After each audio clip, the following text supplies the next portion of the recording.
Amin'ny maha-olom-pirenena azy dia tonga nanefa ny adidiny io maraina io ihany koa ny mpitandrina Irako Andriamahazosoa ami. Miantso ny olon-drehetra izy ho tony indrindra amin'ny fiatrehana ny voka-pifidianana.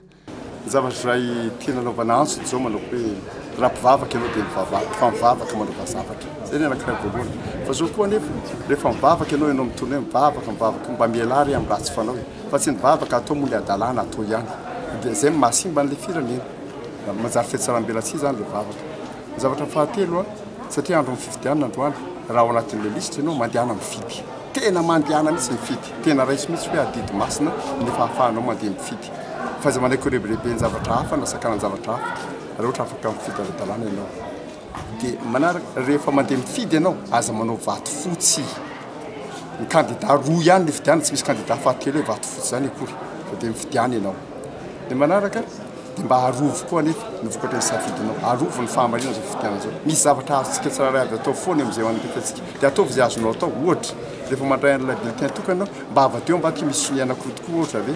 Makao amin'ilay efitrano tokana ianao mba hamarinina manao hoe tena stylo eo fa tsy zavatra hafa. Tsy pensily na marqueur ny zavatra fran'izany sanatria izany.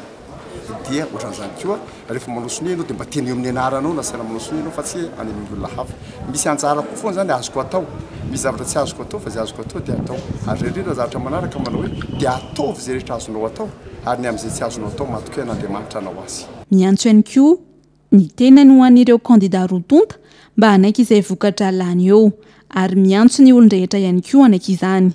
Aoka hoy izy anjaka ny fahamarinana amin'ity fifidianana ity satria raha am-pirenena sy ho avin'ny firenena ny tokony masona. Rehefa mivoaka amin'ny valim-pifidianana izay voafidy eo dia ekeo ny filohan'ny malagasy rehetra.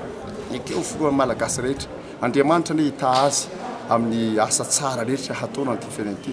Andriamanitra ny hananatra azy ny amin'ny fahadisoana mety ataony satria olombelona mety diso izy. Fa Andriamanitra ny kapoka azy mafy ny amin'izay hadalàna sy ratsy ataony hanimban'ity firenena ity. Ao karaka izany isika olom-pirenena samy ho tompon'andraikitra satria averina foana ihany fa no avy ny taranaka eto no tokony hojerena ary aoka samy hijoro amin'ny heviny ary tsy hanaiky mora foana ny fampitahorana sy fandrahoana nataon'ny hafa.